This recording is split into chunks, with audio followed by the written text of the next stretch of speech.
अस्सलाम वालेकुम, नमस्कार, आदाब, सत श्री अकाल। मैं हूं आपके साथ नबील अख्तर और इस वक्त आप देख रहे हैं क्राइम हलचल। इंद्रपाल ने जब शशि को देखा तो उसको देखता ही रह गया। उससे पहली नज़र में ही मोहब्बत हो गई और उसने उसके सामने शादी का प्रस्ताव रख दिया। शशि ने भी उसका प्रस्ताव कबूल कर लिया। शशि एक बच्चे की माँ थी। इंद्रपाल और शशि ने शादी कर ली। ये हरियाणा के सिरसा के रहने वाले थे, दोनों हरियाणा के सिरसा में रहते थे। वहीं एक दूसरे से इनकी मुलाकात हुई और प्यार हो गया। प्यार की रफ्तार इतनी तेज़ थी कि बहुत जल्द इंद्रपाल ने शशि को प्रपोज कर दिया और शशि ने उसको एक्सेप्ट भी कर लिया। और ये दोनों हरियाणा के सिरसा को छोड़कर राजस्थान भिवाड़ी में जाकर रहने लगे। भिवाड़ी में जाकर इंद्रपाल ने एक फ्लैट किराया पर लिया और इंद्रपाल काम करने लगा। कुछ दिनों के बाद शशि ने इंद्रपाल से कहा कि वो भी नौकरी करना चाहती है ताकि जो खर्चे हैं वो दोनों मिलजुल कर उठा सकें। इंद्रपाल इसके लिए राज़ी हो गया। इन्होंने एक आया को रखा और वो बच्चे को संभालने लगी। शशि भी जॉब पर जाने लगी और इंद्रपाल भी जॉब पर जाने लगा। लेकिन शशि अक्सर छुट्टी लेने लगी। इंद्रपाल ने यह जानने की जब उससे कोशिश की कि वो आखिर इतनी छुट्टियां क्यों लेती है तो शशि ने गोलमोल जवाब दिया, जिसके बाद इंद्रपाल का शक बढ़ा कि आखिर क्या माजरा है। कुछ टाइम के बाद शशि गुमसुम सी रहने लगी, खोई रहने लगी। इंद्रपाल ने शशि से जानने की कोशिश की कि कोई परेशानी हो तो बताओ किसी तरीके की, क्यों इतनी गुमसुम रहती हो और अक्सर छुट्टी लेती रहती हो। लेकिन शशि ने कोई बात इंद्रपाल को नहीं बताई और सब ऐसे ही चलता रहा जैसे चल रहा था। इंद्रपाल जॉब पर चला जाता था। लेकिन जिस एरिया में इंद्रपाल रहता था वहाँ जो उसके दोस्त लोग थे, जो उसके दोस्त बने हुए थे, उन्होंने उससे बताया कि जब वो काम पर चला जाता है तो उसके घर पर कुछ लोगों को आना जाना होता है। इंद्रपाल को अब शशि पर शक होने लगा था कि आखिर कौन है वो जो उसके जाने के बाद उसके घर पर आता है, उसके पीछे उसको मिलता नहीं, उसके पीछे आता है।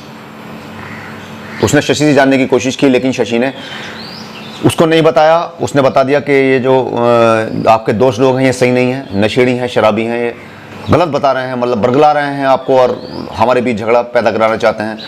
जिसके बाद इंद्रपाल ने इस बात को इग्नोर कर दिया और फिर सब कुछ वैसे ही शुरू हो गया जैसे चल रहा था। एक दिन सुबह भिवाड़ी पुलिस को एक लाश पड़ी होने की खबर मिली। जिसके बाद पुलिस मौके पर पहुंची तो वहाँ एक रक्त रंजित लाश पड़ी हुई थी, गर्दन पर चाकुओं के निशान थे। जब तलाशी अभियान पुलिस ने चलाया तो थोड़ी दूर पर ही एक बाइक पड़ी हुई मिली। पता करने पर पता चला कि इसका नाम, उस गाड़ी की जब डिटेल पुलिस ने निकलवाई तो पता चला कि इसका नाम इंद्रपाल है। यह वही इंद्रपाल था जिसने शशि से शादी की थी। अब पुलिस छानबीन में लग गई कि इंद्रपाल आखिर रहने वाला कहाँ का है। तो जो उसकी जो बाइक थी, उसकी जो डिटेल थी, उसके अकॉर्डिंग वो हरियाणा के सिरसा का रहने वाला था। राजस्थान पुलिस ने हरियाणा में संपर्क किया तो पता चला कि ये बाइक जो है इंद्रपाल के नाम रजिस्टर्ड है। हरियाणा की पुलिस इंद्रपाल के घर पहुंची और मालूम किया कि इंद्रपाल कहाँ है। तो उन्होंने बताया कि वो तो राजस्थान अपनी पत्नी शशि के साथ रहता है। जो हरियाणा की पुलिस थी उसने राजस्थान पुलिस को इस बात की खबर दी कि भाई जो लाश मिली है ये वहीं की रहने वाला है, जो हरियाणा का रहने वाला है, लेकिन राजस्थान में ये भिवाड़ी में रहता है। पुलिस उसके घर पहुंची, शशि घर पर मिली, पूछताछ की तो उसने बताया कि वो कल काम पर गए थे लेकिन तब से वापस नहीं लौटे। अब पुलिस के सामने एक बड़ा सवाल था। पुलिस ने शशि से मालूम किया कि क्या उसकी किसी से दुश्मनी थी, कोई लड़ाई झगड़ा। शशि ने कहा बिल्कुल नहीं। आस पड़ोस में भी पुलिस ने मालूमात की तो पता चला कि उसका किसी से कोई झगड़ा ही नहीं था। अब पुलिस के सामने बड़ा सवाल यह था कि आखिर इंद्रपाल को किसने मारा, जब वो इतना अच्छा इंसान था, सबसे अच्छी तरह से बातचीत करता था, किसी से उसका झगड़ा नहीं होता था, अपने काम से काम रखता था, सुबह को जाता था, शाम को वापस आ जाता था। वो था, उसकी नौकरी थी, उसका परिवार था, इसके बीच उसकी ज़िंदगी गुजरती थी। फिर आखिर इंद्रपाल का दुश्मन कौन हो गया, किसने उसको मार दिया। राजस्थान पुलिस अब इस केस की छानबीन करने में पूरी तरह से जुट गई। जब पुलिस ने ज़्यादा छानबीन की तो पता चला कि जब इंद्रपाल काम पर चला जाता था तो उसी एरिया में उसके जो उनका फ्लैट था उसके ऊपर एक और फ्लैट बना हुआ था, उसमें बालकांत और कुलदीप नाम के दो लड़के थे जो यहाँ पर किराए पर रहते थे, और कुलदीप के घर, इंद्रपाल के घर इन लोगों का आना जाना था। पुलिस ने जब छानबीन की तो पता चला कि इंद्रपाल की जो पत्नी थी शशि, उसके बालकांत और कुलदीप के साथ नाजायज़ ताल्लुकात थे। इसी के चलते वो दोनों उसके घर पर आते थे। पुलिस और अंदर घुसी और मालूमात किया पड़ोस में, तो पता ये चला कि एक बार इंद्रपाल और शशि की इस बात को लेकर लड़ाई भी हुई थी।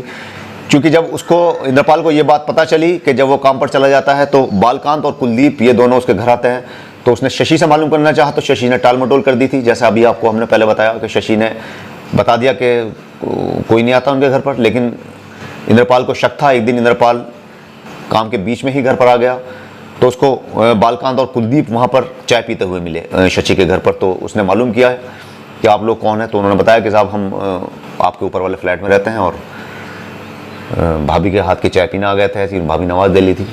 बहरहाल कुलदीप और बालकांत को उन्होंने, इंद्रपाल ने रंगा हाथों अपने घर पर पकड़ा। उसके बाद शशि में झगड़ा हुआ। इंद्रपाल ने उससे कहा कि आज तो मैंने इनको देख लिया, लेकिन आइंदा मैं इनको यहाँ नहीं देखना चाहता। ये बात शशि ने बालकांत और कुलदीप को बताई कि इंद्रपाल ने उसको बहुत मारा पीटा है और उससे झगड़ा किया है इस बात को लेकर के आइंदा मैं बालकांत और कुलदीप को तुम्हारे घर ना देखूं।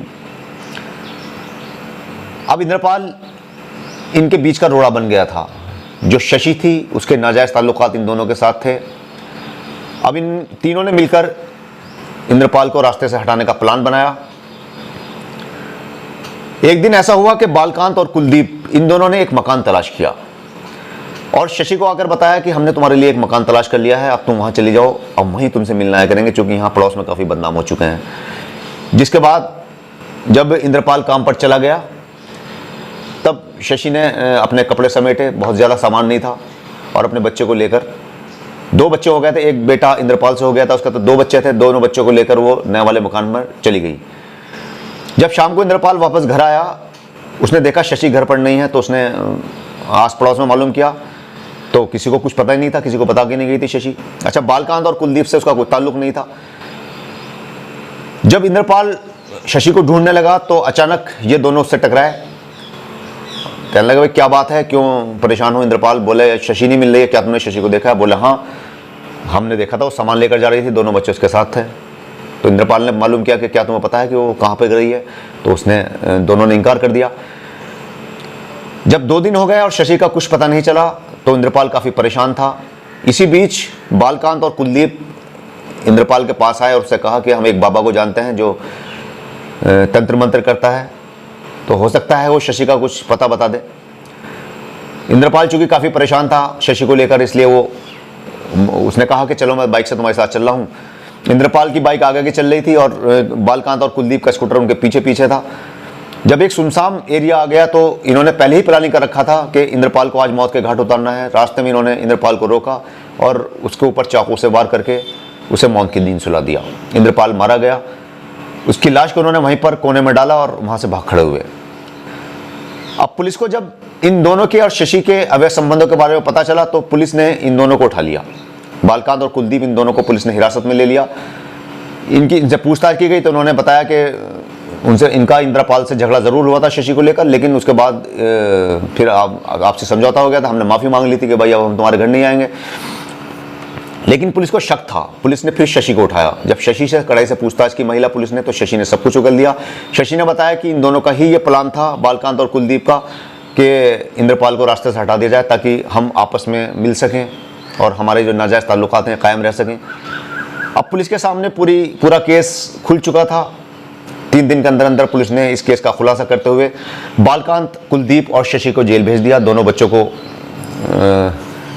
सरकारी कस्टडी में रखा गया है और उसे बाल गृह जो होता है जहाँ पर बच्चों को रखा जाता है वहाँ पर भेज दिया गया है। दोनों बच्चों को वहाँ पर उनकी देखरेख की जा रही है और ये तीनों, कोर्ट ने इनको जेल भेज दिया है। तो ये थी एक आज की बड़ी क्राइम स्टोरी। ये कहानी हमें ये बता कर गई है कि नाजायज़ ताल्लुकात कभी भी कामयाब नहीं होते। कभी ना कभी, एक कहावत है कि इश्क और मुश्क छुपाए नहीं छुपता। जैसे मुश्क खुशबू होती है, अगर आप खुशबू लगाकर निकलेंगे तो किसी न किसी को उसकी खुशबू ज़रूर आएगी। तो ऐसे ही अवैध संबंध जो नाजायज़ ताल्लुकात हैं, इनका भी कभी ना कभी भेद खुलता है और अंजाम जो होता है वो इंद्रपाल जैसे लोगों को भुगतना पड़ता है। तो सतर्क रहिए, अपने आसपास पूरी तरह से नज़र रखिए, अपनी फैमिली का पूरी तरह से ख्याल रखिए और हर क्राइम स्टोरी के लिए देखते रहिए क्राइम हलचल विद नबील अख्तर। जय हिंद।